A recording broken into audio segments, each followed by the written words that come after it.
Anda masih menyaksikan debat kedua pasangan calon wali kota dan calon wakil wali kota Kupang tahun 2024. Kita akan memasuki sesi kedua, yakni sesi pendalaman visi misi, di mana saya akan meminta panelis tentu saja untuk bisa mengambilkan soal kepada para pasangan calon. Pasangan calon akan diminta untuk menjawab pertanyaan dari panelis dalam durasi waktu 2 menit, sementara pasangan lainnya akan memberikan tanggapan atas jawaban tersebut dalam durasi waktu 1 menit. Apakah bisa dipahami, Bapak Ibu sekalian?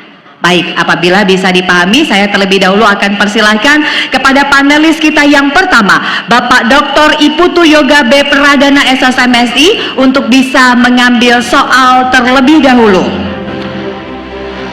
Soal ini akan ditujukan kepada pasangan calon nomor urut 3, Bapak George dan Ibu Theodora. Boleh diperlihatkan subtema B, yakni inovasi dan tata kelola pemerintah percepatan.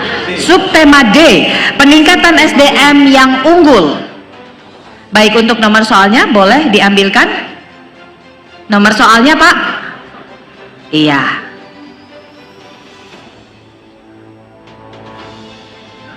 Nomor soal 2. Baik, peningkatan SDM yang unggul nomor 2. Apakah sudah? Baik, masih tersegel ya Bapak Ibu sekalian, masih tersegel semuanya. Terima kasih kepada panelis kita yang juga merupakan ketua. Kami persilahkan kepada pasangan calon nomor urut 3 untuk bisa bersiap. Saya akan bacakan soalnya. Masih tersegel ya? Sudah siap Bapak? Durasi waktu menjawabnya nanti 2 menit. SDM yang hebat dan unggul akan menciptakan efektivitas dan efisiensi serta daya saing. Pertanyaannya, bagaimana Anda merencanakan kolaborasi dengan berbagai pemangku kepentingan untuk meningkatkan SDM di Kota Kupang? Durasi waktu 2 menit dimulai dari kata pertama. Baik, terima kasih. Saya kira saya sepakat SDM merupakan kunci dan roh dari Smart City dan Green City. Oleh karena itu, maka pendidikan yang kita lakukan adalah pendidikan vokasi dan juga pendidikan keterampilan dan juga pendidikan keahlian. Oleh karena itu, maka kita akan memulai itu dari anak-anak TK, PAUD, SD, SMP. Itu pendidikan karakter, itu kita harus dorong sekuat mungkin. Oleh karena itu basic. Sedangkan yang tingkat perguruan tinggi dan lain, itu pendidikan vokasi, pendidikan keterampilan. Bagaimana kita melakukan itu? Oleh karena itu SDM yang unggul itu harus melalui latihan kerja kolaborasi. Dengan mana? Dengan perguruan tinggi. Dengan mana? Dengan praktisi. Dengan mana? Dengan LSM. Dengan seluruh stakeholders yang memiliki kolaborasi di pentahelix. Pertama, pemerintah. 2, perguruan tinggi, dunia usaha, LSM, pers. Ini juga perlu. Oleh karena itu SDM ini harus perlu didorong. Kalau SDM tidak kuat, maka saya pikir ini kunci kegagalan kita. Baik di segala sektor apa saja, itu harus dipersiapkan mulai dari usia dini sampai dia dewasa. Dengan begitu maka kita akan berhasil untuk membangun Smart City dan Green City. Mama, mainkan sudah. Masih ada waktu, silakan. Gacor menang, Kota Kupang bersinar. Masih ada durasi waktu, mau dimanfaatkan? Saya kira selain itu memang kerja-kerja kolaborasi ini tidak bisa dihambat. Kita harus kerja kolaborasi. Itu satu-satunya kunci keberhasilan kita. Kalau tidak kerja kolaborasi, saya kira tidak mungkin. Itu yang seperti yang saya bilang. Tuhan Allah sudah ajarkan kita 2000 tahun yang lalu. Yohanes 15 itu ajarkan kerja kolaborasi. Karena kalau Tuhan Allah sudah tunjukkan kerja kolaborasi, kita tidak usah sombong lagi. Kita kerja kolaborasi, pasti berhasil. Apalagi kita melibatkan Tuhan di dalamnya. Terima kasih. Baik. Terima kasih pasangan calon nomor urut 3. Selanjutnya saya akan minta tanggapan, boleh duduk nggak apa-apa Pak. Saya akan minta tanggapan dari pasangan calon nomor urut 4. Kami persilahkan untuk bisa merespon jawaban tersebut dalam durasi waktu 1 menit. Waktu dimulai dari kata pertama. Pendidikan adalah salah satu hal yang sangat penting buat kesejahteraan kita. Dan untuk meningkatkan ini perlu kerja keras yang luar biasa bagi stakeholders, dan kita akan memulai dari pendidikan dasar. Kita berharap bahwa pendidikan dasar adalah pondasi terbaik untuk bagaimana anak didik kita menjadi lebih baik di kemudian hari. Kita percaya bahwa pendidikan dasar itu sangat penting. Di samping itu juga pendidikan guru, pelatihan guru adalah hal penting untuk kita berikan. Di samping itu alat kurikulum yang baik untuk peningkatan pendidikan kita ke depan. Saya percaya ini adalah hal-hal penting yang harus kita siapkan untuk masyarakat kita maju ke depan. Dan dengan demikian saya percaya bahwa Kota Kupang akan lebih maju jika kita perhatikan pendidikan kita secara baik. Terima kasih.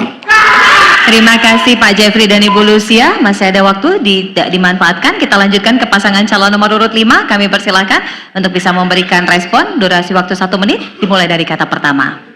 Ya, terima kasih. Jadi kami konsisten bahwa SDM yang unggul adalah kuncinya. Makanya itu kenapa dari awal kami sebutkan bahwa kami akan menjadikan Kota Kupang sentra pendidikan vokasi. Jumlah penduduk kita 468.000, angkatan kerja usia produktif kita ada 224.000, usia 15 sampai 40 tahun. Berdasarkan data Bank Dunia, McKinsey Report 2022 menunjukkan ada 56% dari angkatan kerja itu tidak dibekali dengan skill yang baik. Itulah kenapa sebabnya kami berfokus untuk menjadikan Kota Kupang sebagai sentra pendidikan vokasi. Intinya, kami harus memberikan eksposur pendidikan yang baik lebih banyak kepada warga Kota Kupang. Kami juga ingin membuka akses seluas-luasnya beasiswa bagi warga Kota Kupang yang ingin pergi belajar ke Pulau Jawa, tidak perlu sampai ke luar negeri, tapi mereka bisa pergi ke Pulau Jawa, pergi ke SMK-SMK terbaik yang ada di sana. Nantinya masyarakat orang ini yang akan pulang ke Kupang untuk membangun Smart City. Baik, terima kasih. Kita lanjutkan ke pasangan calon nomor urut 1 untuk bisa merespon. Baik, terima kasih. Apa yang disampaikan pasangan nomor urut 3 itu baik adanya. Tapi tanpa ekonomi yang kuat, saya pikir itu bohong semua. Karena itu ekonomi itu menjadi utama. Pendidikan tinggi apapun, vokasi apapun, kalau ekonomi masyarakat masih morat-marit, itu menjadi blunder, itu hanya bicara di atas kertas. Karena itu saya berpikir bahwa ekonomi itu paling utama. Bila perlu dia berjalan bersama, mendahului daripada pendidikan. Saya tambahkan. Baik, terima kasih Pak Ketiga. Bagaimana Anda bisa memanfaatkan sumber daya manusia yang tadi disebutkan dikaitkan dengan aparatur sipil negara kita yang sebetulnya menjadi motor penggerak di dalam semua program yang akan kita buat di kemudian hari jika kita terpilih sebagai pemimpin di kota ini. Terima kasih. Baik, terima kasih kepada paslon nomor 1. Kami persilakan paslon nomor 2 untuk juga memberikan tanggapan. Baik, pada prinsipnya untuk peningkatan SDM, kami sepakat pendidikan itu pintu masuk, tetapi bukan pendidikan saja ya. Pendidikan yang dibicarakan dari semua paslon yang saya dengar, lebih pada pendidikan formal kepada anak-anak kita yang belum masuk ke dunia kerja. Saya mengikuti jalan pikiran seperti ini. Pendidikan itu membutuhkan menghasilkan 3 hal penting buat kita. Yang satu itu pengetahuan, yang kedua itu keterampilan, yang ketiga itu karakter. Hasil penelitian mengatakan bahwa 80% keberhasilan orang itu ada pada karakter. Oleh karena itu, dengan demikian kami akan memperhatikan itu. Ya. Kemudian yang kedua, boleh cerdas tetapi kalau tidak sehat juga sia-sia. Sehingga paslon nomor urut 2 memberikan perhatian lebih juga terhadap kesehatan. Baik, terima kasih. paslon nomor urut 2. Silahkan paslon 3 untuk bisa merespon apa yang tadi sudah disampaikan oleh paslon lainnya. Baik, terima kasih moderator yang gacor. Kami berterima kasih untuk paket nomor 4, paslon nomor 4, 5, dan yang sudah memperkuat pernyataan kami terkait dengan smart people, yang kuncinya adalah pada pembangunan sumber daya manusia. Untuk paslon nomor urut 1, kami menyampaikan terima kasih bahwa tanpa ekonomi pendidikan tidak bisa berjalan. Tapi perlu kita ketahui bahwa dalam smart people kami juga mengedepankan pendidikan yang gratis dan berkualitas. Ini juga menunjang untuk pencapaian sumber daya manusia yang berkualitas. Terima kasih, dilanjutkan. Baik, terima kasih. Saya kira kunci utama adalah pertama pendidikan. Kita tidak hanya bicara tentang manusianya saja, tetapi sarana prasarana pendidikan itu harus kita perhatikan. harus pendidikan berkualitas dan inklusif. Oleh karena itu maka apabila Gacor menang, kalau Bapak Bambang semua setuju, itu maka kita akan seluruh sekolah di Kota Kupang itu akan digitalisasi. Khusus menang seluruh sekolah yang menjadi domain pemerintah kota itu akan kita digitalisasi. Oleh karena itu maka kita perlu kerja-kerja kolaborasi. Yang kedua, SDM di aparatur sipil negara itu harus unggul tapi juga tangkas. Dia harus menguasai teknologi informasi dan komunikasi. Itu dia harus kuat. Oleh karena itu maka pelayanan kepada masyarakat akan berjalan dengan sangat baik apabila SDM di pemerintahan, SDM di guru. Waktu Hirohito, waktu Amerika bom Jepang, Hirohito tidak tanya berapa pejabat negara, panglima perang dan lain-lain, berapa guru yang hidup. Itu artinya guru memiliki luar biasa mampu merubah bangsa ini. Oleh karena itu maka baik kesejahteraan, baik skill, maka pendidikan, beasiswa itu juga akan diatur sampai dengan perguruan tinggi. Saya kira, terima kasih. Terima kasih paslon nomor urut 3 yang sudah memberikan respon atas tanggapan paslon lainnya. Kita bergeser, harap tenang. Kita bergeser Bapak Ibu semua ke panelis berikutnya. Kami persilahkan kepada Profesor Dr.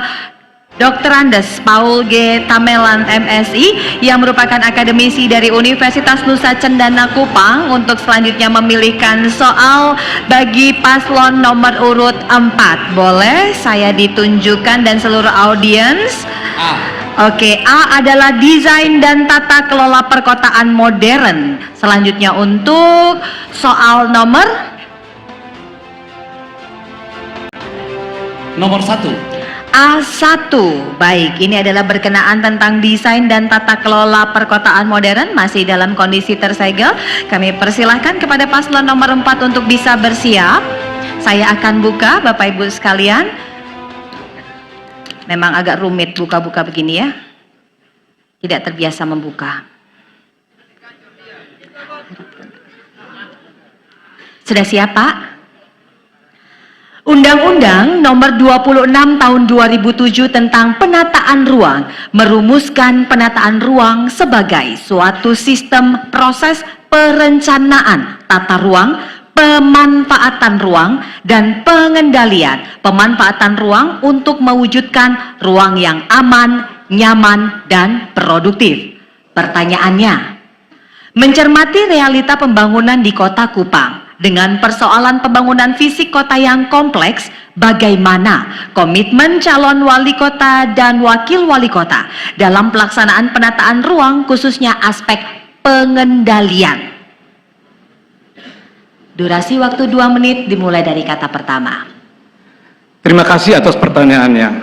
Kami sangat memperhatikan penataan kota secara baik. Infrastruktur kota adalah sangat penting buat kita. Bagaimana sebuah kota maju kalau infrastrukturnya tidak ditata secara baik.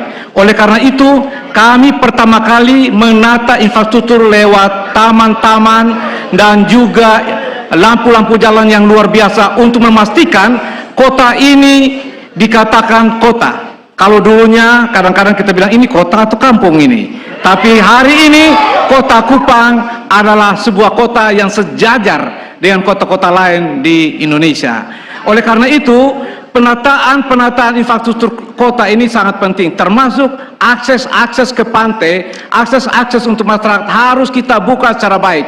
Jangan memberikan peluang apapun kepada penutupan akses ke pantai. Itu adalah hal yang sangat penting untuk kita kerjakan. Di samping itu juga, penataan kota ini memastikan bahwa kota akan tumbuh dengan baik dan memastikan bahwa UMKM juga berjalan dengan baik. Dengan demikian, bahwa penataan yang luar biasa akan membuat kota itu bagus dan baik, dan di samping itu meningkatkan kesejahteraan masyarakat Kota Kupang. Itu salah satu hal yang kami perhatikan. Yang kedua, bagaimana kita juga menata supaya kota ini menjadi hijau sesuai dengan tema kita hari ini. Kita juga memastikan bahwa pohon-pohon akan tumbuh dengan baik di Kota Kupang, dan juga taman air. Tanam air merupakan salah satu bentuk dari penataan kota ini supaya di kemudian hari kota menjadi lebih baik lagi. Saya percaya dengan program-program Jericho Adinda, kota Kupang pasti akan lebih baik, kota Kupang lebih maju, dan kota Kupang bisa menjadi kebanggaan warga kota Kupang. Terima kasih. Baik, terima kasih. Harap tenang. Selanjutnya, pada pasangan calon nomor urut 5 untuk bisa merespon jawaban tersebut, durasi waktu 1 menit dimulai dari kata pertama. Ya, terima kasih. Jadi kan yang ditanya tadi komitmen tentang pengendalian. Maka kami nanti jika Tuhan mengizinkan, pasti kami berkomitmen untuk menertibkan, menata kembali. Tidak akan ada lagi kawasan pasar yang tumpang tindih dengan kawasan pemukiman. Ini terjadi realita hari ini. Kita pergi, orang buka lapak pasar di teras rumah. Dia punya sertifikat rumah, tapi kawasan pasar melebar sampai ke wilayah perumahan. Ini harus kita kembalikan, kita tertibkan. Tentu bahkan intinya kami siap kehilangan popularitas kita di kalangan pengusaha dan lain-lain demi kawasan kota yang tertib. Ini tentu ini akan kami mengalami berbagai tantangan ke depan karena tentu perjanjian-perjanjian ini sudah dari pemimpin sebelumnya. Tapi sebagai pemimpin yang baik kita tidak boleh salah menyalahkan. Good leader never play the blame game. Terima kasih. Masih ada 5 detik, dicukupkan. Baik, terima kasih. Selanjutnya kami persilahkan kepada pasangan calon nomor urut 1, Pak Alex dan juga Pak Isyak untuk bisa merespon jawaban pasangan nomor 4.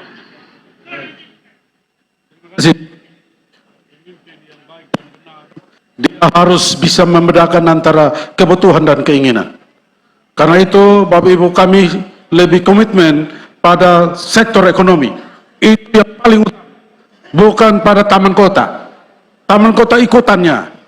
Tapi ekonomi, sektor ekonomi itu yang paling penting. Kita bicara tentang taman kota betul. Ya, tapi belum tentu baik. Ini yang perlu kita cermati bersama. Saya persilakan. Baik, terima kasih. Sekarang untuk akses ke pantai itu juga susah karena sudah banyak hotel-hotel yang dibangun. Dulu Pantai Pasir Panjang itu bisa diakses, Subasuka pantainya bagus bisa diakses. Sekarang ini susah, yang masih bisa terbuka itu adalah Pantai Lasiana. Bagaimana ini? Ini yang jadi soal untuk kita. Terima kasih. Saya ada 4 detik, dicukupkan. Baik, boleh di stop. Kita akan berikan kesempatan kepada paslon nomor urut 2, Bapak Jonas dan juga Bapak Sukardan. Kami persilahkan. Ya, kalau berbicara tentang pengisian tata ruang dan pengendaliannya, ini berkaitan dengan BWK, bagian wilayah kota ada 7 di kota. Ini banyak ruang terbuka hijau yang sudah diokupasi. Kesulitan kita adalah lahan yang tadi disampaikan oleh paslon 4. Ya gimana mau tata di pasar, gimana? Lahan di mana? Ya selesai kita. Jadi kita bicara fakta, bukan bicara angan-angan. Kota Kupang ini, kami salah satu pendiri kota ini. Jadi kami tahu kesulitan apa yang harus kita hadapi masalah tata ruang. Punggung Bukit Sesando itu sebenarnya paru-paru kota. Tapi sekarang sudah diokupasi, terus cara kita bagaimana? Ada lahan untuk relokasi mereka? Kan tidak ada lagi. Saya kira itu kesulitan kita. Terima kasih. Terima kasih, paslon 2. Silakan paslon 3, Pak George dan juga Ibu Theodora. Baik, yang ini bicara soal RT/RW, pemanfaatan serta peruntukannya. Kita bukan bicara bangun ini, bangun itu. Kalau kita bangun tidak sesuai dengan peruntukan dan pemanfaatannya, itu kita tidak mengerti tentang tata ruang. Oleh karena itu, maka jadi pemimpin harus pemimpin yang konsisten, tegas, mampu menerapkan aturan. Kalau tidak sesuai dengan aturan, itu jalur hijau tidak boleh ya? Tidak. Justru karena kita melakukan pembiaran itu, maka terjadi deviasi di mana-mana. Oleh karena itu, maka kita harus konsisten. Itu yang pertama. Yang kedua, ini juga sosialisasi terhadap masyarakat. Ini sangat rendah. Sehingga masyarakat tidak tahu, ini mana jalur ini kawasan pendidikan, ini kawasan permukiman, ini kawasan pemerintahan, ini kawasan perdagangan. Ini masyarakat tidak tahu. Kenapa? Karena kita tidak melakukan sosialisasi. Maka perlu pemimpin yang respons dan inklusif dan dekat dengan masyarakat. Terima kasih. Terima kasih. Terima kasih paslon nomor 3. Saya persilakan paslon nomor 4 untuk bisa memberikan feedback atas tanggapan yang sudah disampaikan paslon lainnya dalam durasi waktu 2 menit. Ya, terima kasih. Penjelasan dari teman-teman pasangan calon yang lain itu rasanya menyetujui apa yang sudah kami sampaikan tadi.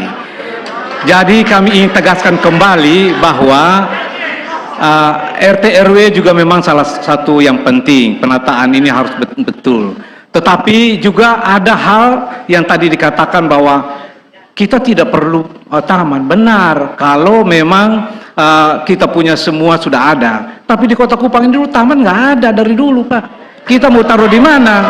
Tapi ingat, bukan saja taman, taman itu punya efek domino terhadap peningkatan ekonomi. Di samping juga kesejahteraan anak-anak muda kita bisa duduk-duduk di sana ngobrol dan sebagainya. Bayangkan kalau kota ini hutan semua, tidak ada taman dan sebagainya seperti dulu-dulu. Bagaimana kota ini? Bagaimana orang bilang Kota Kupang padahal hutan? Ya, oleh karena itu Bapak Ibu semua, penataan RT RW itu betul seperti paslon 3 katakan tadi. Kita sangat setuju. Tapi kita juga setuju bahwa akses ke pantai itu tidak boleh diberikan gampang-gampang. Harus ada akses ke masyarakat. Dan ini terjadi sebelum kami. Sebelum kami sudah tertutup semua. Tetapi ingat, setelah kami tidak pernah ada lagi penutupan akses sana. Dan juga kita membuat akses-akses yang luar biasa. Misalnya di depan Aston kita buat akses yang luar biasa. Di depan Tedis kita buat akses yang luar biasa. Itu menunjukkan bahwa kita punya komitmen yang besar. Kita punya komitmen untuk memastikan masyarakat bisa datang ke pantai dengan baik. Tanpa ada halangan-halangan dari owner-owner apapun juga. Jadi saya sampaikan bahwa apa yang kami rencanakan, apa yang kami sudah buat, itu semua sesuai dengan tata ruang yang ada, yang sesuai dengan aturan yang ada. Terima kasih. Baik, terima kasih. Masih ada waktu? Oh, dicukupkan. Terima kasih pasangan calon nomor urut 4 yang sudah memberikan jawaban. Kita akan lanjutkan ke panelis nomor 3. Kami akan persilahkan Bapak Domingus L. Sidley PhD yang merupakan Direktur Eksekutif Institute of Resource Governance and Social Change untuk bisa memilihkan soal untuk paslon nomor 5. Nomor subtema apakah yang berhasil diambil? Subtema E adalah tentang merawat keragaman kota kasih. Nomor soalnya E5. Baik, E5 Bapak Ibu sekalian, E5 masih tersegel. Baik, paslon nomor 5 kami persilahkan untuk bisa bersiap. Saya akan bacakan soalnya, mohon berkenan untuk bisa disimak. Kota Kupang adalah salah satu kota yang terletak di tepi pantai di Indonesia Timur. Suasana teluk dan pantainya yang indah membuat kota ini menjadi magnet bagi wisatawan domestik maupun mancanegara. Pertanyaannya, bagaimana program Anda berdua mampu mengatur agar kawasan pantai yang indah bisa mengakomodir semua kalangan, baik dari kalangan investor maupun nelayan maupun warga yang membutuhkan rekreasi murah meriah? Konkretnya, bagaimana Anda memastikan akses pantai untuk warga yang sangat beragam, terutama untuk para nelayan kecil, agar akses ke pantai dan laut tidak ditutupi semuanya oleh hotel dan restoran oleh investor? Durasi waktu 2 menit dimulai dari kata pertama. Ya, baik, terima kasih. Jadi kami setuju, Kota Kupang ini punya eksotisme sendiri yang bisa kita jadikan waterfront city. Jadi yang tadi disampaikan itu sebenarnya konsep waterfront city, kota di tepi laut. Buktinya Makassar bisa melakukan waterfront city dengan sangat baik. Kuncinya adalah kita harus bisa menghadirkan fasilitas-fasilitas publik yang baik, itu yang pertama. Jadi di sana nanti harus ada sanitasi yang baik, toilet bersih, ada tempat-tempat sampah, lalu kita siapkan amenitas pendukungnya, ada restorannya, ada toko souvenirnya, itu semua harus disiapkan dengan baik. Itu yang pertama. Yang berikut adalah penguatan regulasi. Jangan lagi ada regulasi kita memprivatisasi lahan pantai itu, diblok oleh hotel-hotel tertentu, diblok oleh restoran-restoran tertentu. Ini kembali ke pertanyaan sebelumnya tadi, bagaimana komitmen kita nanti menjadi seorang pemimpin untuk menertibkan itu. Jadi pasti ketika Tuhan mengizinkan nanti saya dan Kakak Serena akan komit menertibkan ini. Bahkan tadi kami sudah sebutkan, tentu kami tahu tantangannya panjang. Ini mungkin perjanjian dari pemimpin-pemimpin sebelumnya, tapi itu lagi sekali lagi kembali bahwa pemimpin yang baik tidak pernah salah menyalahkan. Good leader never play the blame game. Oleh karenanya kami pasti akan tetap tegas menertibkan aturan ini. Akses di pantai harus dibuka, fasilitas publik harus kami lengkapi. Terima kasih. Masih ada waktu? Bisa ditambahkan? Dicukupkan saja? Baik, boleh di stop, dicukupkan. Kita akan persilahkan kepada paslon nomor 1 untuk bisa memberikan tanggapan atas jawaban yang sudah diberikan oleh paslon nomor 5. Kepada Bapak Alex dan Bapak Ishak saya persilahkan. Baik, terima kasih. Ya, terkait ini saya kira terhadap hotel-hotel yang sudah dibangun sebelumnya itu tidak mudah untuk misalnya ditertibkan. Tidak mungkinlah kita tertibkan Sotis, Nelayan, On The Rock, apalagi Subasuka. Itu tidak mungkin. Nah, karena itu yang perlu kita buat adalah konservasi, kemudian redevelopment dan development. Artinya development untuk yang pembangunan baru dengan tetap mengacu pada ketaatan kepada regulasi. Ini penting. Saat ini sedang ada revisi terhadap Perda Tata Ruang Kota, Perda nomor 11 tahun 2011. Itu lagi direvisi, jadi kita tunggu saja kapan revisi ini, revisi Perda menjadi Perda yang bisa kita gunakan bersama. Demikian saya kira. Saya ada 5 detik, dicukupkan? Boleh di stop, silahkan. Saya akan lanjutkan ke paslon nomor 2. Saya persilahkan Pak Jonas dan juga Pak Sukardan untuk bisa merespon jawaban. Ya, khusus untuk pengelolaan di bibir pantai ini, pertama harus pariwisatanya itu yang paling penting. Nah, sekarang objek wisata di bibir pantai ini di mana? Ya, tidak ada seperti tadi bilang di Makassar. Beda. Makassar beda dengan Kupang.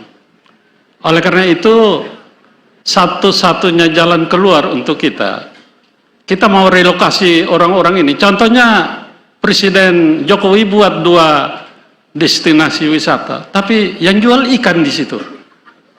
Ya, padahal dulu kami desain itu, di depan Aston reklamasi 50 meter supaya keluarga kita yang jual ikan itu di belakang dari rumah itu. Tapi dalam perjalanan tidak demikian. Oleh karena itu kami akan lakukan nanti. Kalau Tuhan sayang, kami 2 jadi wali kota. Terima kasih. Terima kasih paslon nomor 2 Pak Jonas dan juga Pak Sukardan. Paslon nomor 3 Ibu George dan juga Bapak George dan Ibu Theodora, silakan. Terima kasih untuk paslon nomor 4. Kami sepakat dengan Seafront City, tapi perlu diketahui bahwa beberapa tahun yang lalu juga sudah dibangun restoran dan lain-lain di pinggir pantai, tapi itu tidak dimanfaatkan secara maksimal dan akhirnya juga mengalami kerusakan-kerusakan yang menimbulkan kerugian-kerugian yang kita bisa lihat sendiri. Maka yang penting juga dilakukan adalah menata Teluk Kupang kita, karena saat ini seluruh hunian kita menghadap ke jalan raya, tetapi bagian belakang daripada hunian itu memberikan sampah dan hal-hal yang bangunan yang tidak mendukung untuk pembangunan pantai yang bersih. Oleh karena itu, pembangunan Teluk Kupang, kemudian wisata bahari, dan juga event-event yang perlu kita lakukan di tepi pantai itu juga merupakan daya tarik yang bisa kita lakukan. Silakan dilanjutkan. Pantai di mana-mana di kolong langit ini itu menjadi pusat pertumbuhan ekonomi yang luar biasa hebat. Oleh karena itu kalau orang yang tidak memiliki visi ke depan sulit terima itu. Terima kasih paslon nomor 3. Kita lanjutkan, silakan paslon nomor 4 Pak Jeffrey dan juga Ibu Lucia. Baik, terima kasih. Saya akan menjawab ya. Kalau kita melihat hampir seluruh ruang publik di wilayah pesisir memang telah dimanfaatkan sehingga terjadi degradasi pantai dan masyarakat tentu tidak bebas mengaksesnya sebagai ruang publik. Kalau Tuhan berkenan dan kita terpilih, tentu kita akan memperketat aturan pemanfaatan pantai untuk yang berkaitan dengan urusan privat dan bisnis yang tentunya konsisten pada desain tata ruang perkotaan. Kami juga tentu tidak akan menolak orang berinvestasi, tetapi kami mengajak untuk bagaimana kita bertanggung jawab dalam konsep misalnya imbal jasa lingkungan, sehingga kawasan pesisir memang bisa terselesaikan dan masyarakat bisa menikmati ruang terbuka di pesisir Kota Kupang. Bapak tambah. Saya kira yang penting adalah bagaimana kita membantu para nelayan kita juga punya akses yang baik, dan masyarakat. Kita pariwisata penting, tapi masyarakat lebih penting daripada pariwisata. Terima kasih. Masih ada 5 detik, mau dicukupkan? Baik, kita cukupkan, boleh di stop. Saya persilahkan kepada paslon nomor 5, Pak Christian dan juga Ibu Serena untuk bisa menanggapi hasil tanggapan tersebut. Ya, baik, terima kasih. Jadi jawaban dari keempat paslon ini kami juga prinsipnya setuju. Hanya tadi ada paslon yang bilang ini Kupang itu dengan Makassar beda waterfront city-nya. Nanti bisa dilihat kembali, dibaca lagi bahwa waterfront city itu ada 4 tipe. Ada rekreasional, ada residensial, ada mix, dan ada konservasi. Jadi waterfront city ini bisa untuk rekreasi, yaitu membangun tempat makan, wisata, water sport, tapi ada juga residensial, dia membangun hotel, dia membangun villa. Itulah yang terjadi di Labuan Bajo. Bagaimana bisa tidak sama? Labuan Bajo sudah menjadi waterfront city rekreasional. Maksud saya di sini yang kita bikin adalah waterfront city mix. Jadi bisa rekreasional, bisa residensial, bisa kita bangun hotel, villa, atau kita bangun rumah makan dan sebagainya. Jadi menurut saya waterfront city itu Kupang punya potensi besar, dan itu sudah ada kajian akademisnya sejak lama. Nanti bisa dibaca kembali. Satu hal yang saya ingin sampaikan bahwa ketika fasilitas berkumpul itu lengkap di pinggir pantai, kita menanamkan bibit-bibit toleransi di sana. Tadi moderator sempat sampaikan, ini soal toleransi. Jadi ketika orang berkumpul sejak dini, anak-anak itu kita ajari mereka bergaul, berinteraksi sosial dengan orang yang berbeda agama, suku, dan ras. Kita tanamkan bibit-bibit kebinekaan di situ. Terima kasih. Pada prinsipnya kami juga akan membangun waterfront city, tetapi juga akan tetap melestarikan lingkungan dan juga ekosistem yang ada di Kota Kupang. Terima kasih. Masih ada 20 detik, mau dimanfaatkan, dicukupkan. Baik, kita cukupkan, boleh di stop. Sebentar, saya akan lanjutkan. Nanti saya akan persilahkan Anda yel-yel. Tunggu sebentar. Saya akan undang panelis kita yang keempat, Ibu Suliha N. Imelda Neonuva STMT, yang merupakan akademisi Universitas Nusa Cendana Kupang dan ahli utama perencanaan tata ruang wilayah dan kota, untuk bisa memilihkan soal bagi pasangan calon nomor urut 1, Bapak Alex dan juga Bapak Ishak. Subtemanya yang diambil adalah C. C adalah Kota Kupang Clean and Green. Soalnya soal nomor 4. Nomor 4, C4. C4, Bapak Ibu sekalian, masih tersegel. Saya akan buka dan mohon untuk bisa disimak pertanyaannya. Agak seret Pak ngeluarinnya. Berdasarkan visi dan misi 5 pasangan calon wali kota dan wakil wali kota Kupang, serta rancangan teknokratik RPJMD 2025-2029, terdapat fokus pada isu lingkungan untuk mendukung konsep Green City dan Clean City.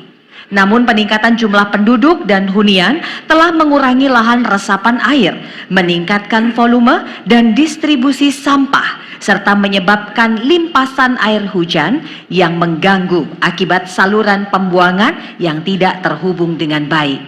Pertanyaannya, langkah konkret apa yang akan Anda ambil dalam aspek infrastruktur untuk mengatasi masalah tersebut? Durasi waktu 2 menit dimulai dari kata pertama. Baik. Untuk itu jika paket asik terpilih sebagai pemimpin kota ini, maka kami akan melakukan beberapa hal atau upaya untuk membangun kota ini. Kota hijau yang bersih. Yang pertama, melestarikan hutan dengan cara tidak menebang atau membakar hutan. Reboisasi dan penanaman kembali hutan kota yang sudah terlanjur rusak. Yang berikut, menggunakan energi ramah lingkungan seperti matahari. Mendorong warga kota untuk mengurangi penggunaan BBM bagi kendaraan bermotor. Membangun ruang terbuka hijau yang baru karena ruang terbuka hijau yang sebelumnya sudah beralih fungsi. Yang berikut, menggunakan transportasi yang lebih tertata baik. Dan yang berikut ada Kota Kupang ini untuk bersihnya kami mengaktifkan fasilitas tempat pengolahan sampah. Ya, yang berikut menyangkut dengan menambah jumlah armada pengangkut sampah seperti truk dan motor roda 3. Menambah jumlah petugasnya, membangun tempat pengolahan sampah terpadu, dan untuk mengatasi air limbah seperti limbah cair dari WC, kamar mandi dan dapur akan dibangun instalasi pengolahan air limbah. Membangun instalasi pengolahan lumpur tinja di Alak atau di lokasi lain yang sesuai. Mengadakan lomba kebersihan tahunan antar kelurahan setiap peringatan hari ulang tahun kota 25 April dengan memberikan reward dan punishment. Ya, pemberian reward dan punishment itu lebih ditujukan kepada penanganan sampah yang bersih supaya kota, sehingga kita libatkan para RT, RW yang dapat juara kita kirim ke Singapura untuk melihat bagaimana cara kebersihan kota yang bagus. Habis, terima kasih. Paslon nomor 1, saya persilakan paslon 2 untuk bisa memberikan tanggapan atas jawaban yang sudah diberikan. Durasi waktu 1 menit dimulai dari kata pertama. Ya, berkaitan dengan isu lingkungan ini, maka prioritas kita untuk daerah-daerah tangkapan air agar bisa dilakukan penghijauan, dan kami setuju apa yang disampaikan oleh paslon nomor 1.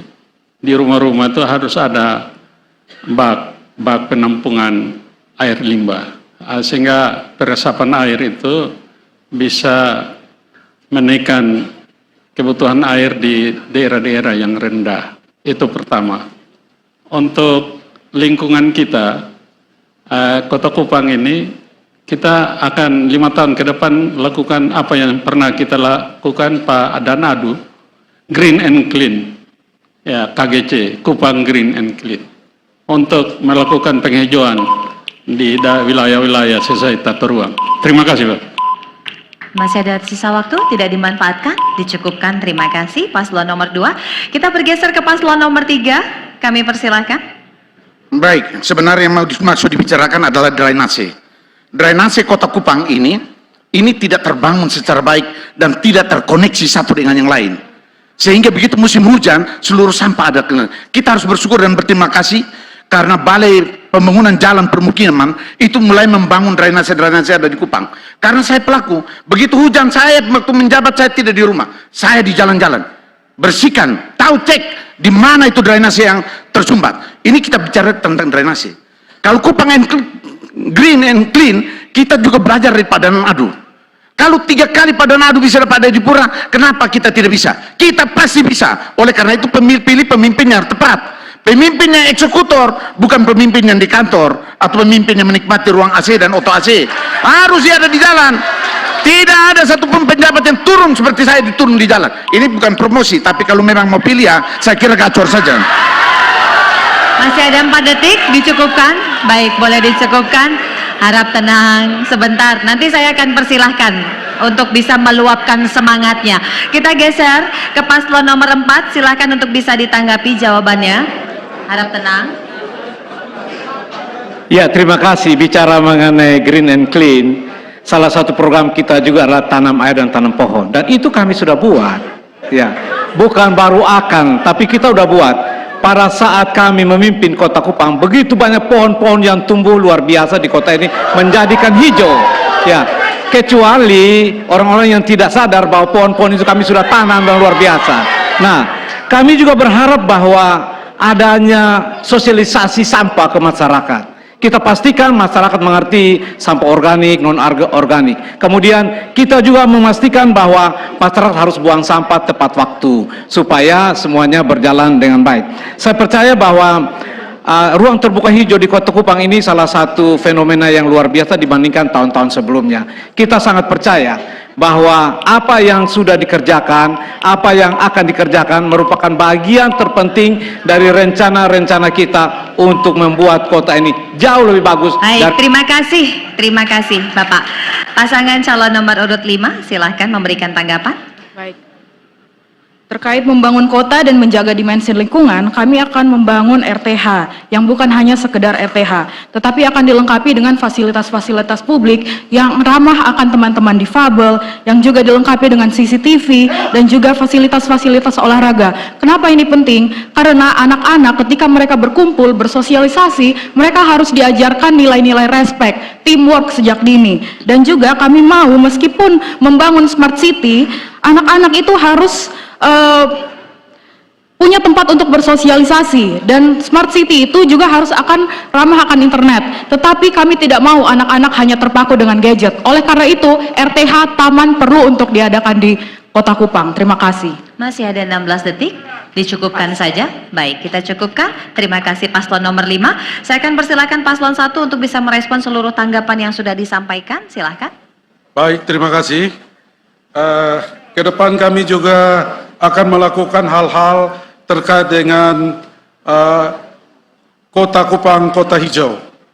Ya, dengan caranya tadi sudah sampaikan separuh menanam air, dan kita usahakan supaya perda yang ada di kota ini 30% itu lahan terbuka yang tidak ada bangunan, tidak ada lantenisasi, itu yang kami pergunakan sebagai tempat untuk menanam air.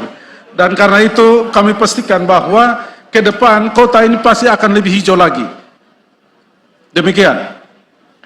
Ya, Pak Tasik, kalau terpilih akan membangun trotoar, tempat penyeberangan dan jembatan penyeberangan orang yang terawat, jalan setapak yang lebar dan dipenuhi pepohonan, zona pejalan kaki, pesepeda, dan penyandang disabilitas, membangun penyangga-penyangga vegetasi, membangun konektivitas ke angkutan umum terpadu yang berbeda mode, membangun destinasi taman bermain, tempat jajan atau kuliner, dan pilihan vegetasi yang akan ditanam di taman-taman kota diprioritaskan pada tanaman endemik seperti pohon lontar. Kita tahu pohon lontar kita itu pohon yang menjadi lambang Kota Kupang, tetapi tidak ada di taman-taman kota pohon lontar. Kemudian feloak itu pohon asli Kota Kupang. Kosambe, pohon rita, itu yang nanti kalau kami terpilih akan kita kembangkan dan kita tanam. Kemudian membangun sarana kota seperti toilet umum yang bersih dan terawat. Taman-taman kita tidak ada toiletnya. Penerangan jalan umum, tempat duduk dan parkiran sepeda. Demikian, terima kasih. Masih ada 6 detik, dicukupkan. Boleh kita cukupkan saja. Terima kasih paslon nomor 4. Nomor 1 yang sudah memberikan respon tanggapan atas paslon lainnya. Kita akan lanjutkan ke panelis berikutnya untuk bisa membantu memilihkan soal. Kami persilahkan kepada Bapak Amir Syarifuddin Kiwang, Esos MSI, yang merupakan akademisi Universitas Muhammadiyah Kupang, untuk bisa memilihkan soal bagi paslon nomor 2, Bapak Jonas dan Bapak Sukardan. Subtema B. Baik, subtema B, inovasi tata kelola pemerintahan dan percepatan pembangunan. Kami persilahkan untuk bisa diambil soalnya. Nomor berapakah Bapak? Nomor 1. Nomor 1. B1 masih tersegel dengan rapi. Bapak Ibu sekalian, kami persilahkan paslon nomor 2 untuk bisa menyimak pertanyaannya.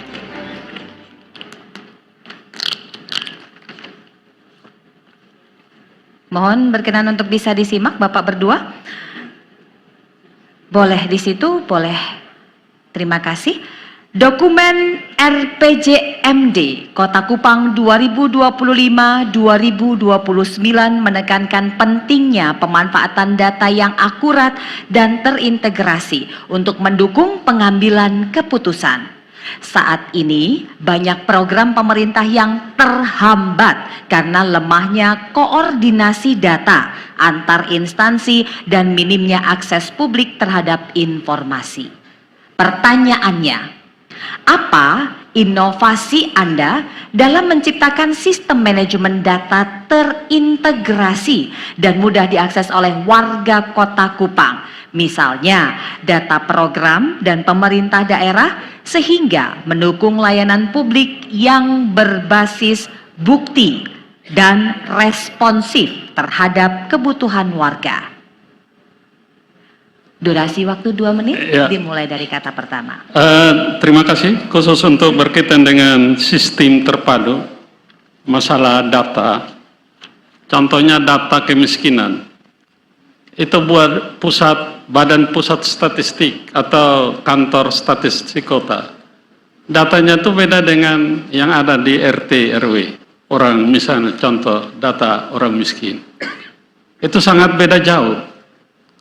Oleh karena itu, untuk mengelola agar warga kota bisa lebih sejahtera, kita delegasikan kewenangan ini kepada ketua-ketua RT RW. Karena mereka itu yang tahu persis kondisi warganya. Kalau dari statistik kita percaya, karena undang-undang menyatakan harus data dari statistik.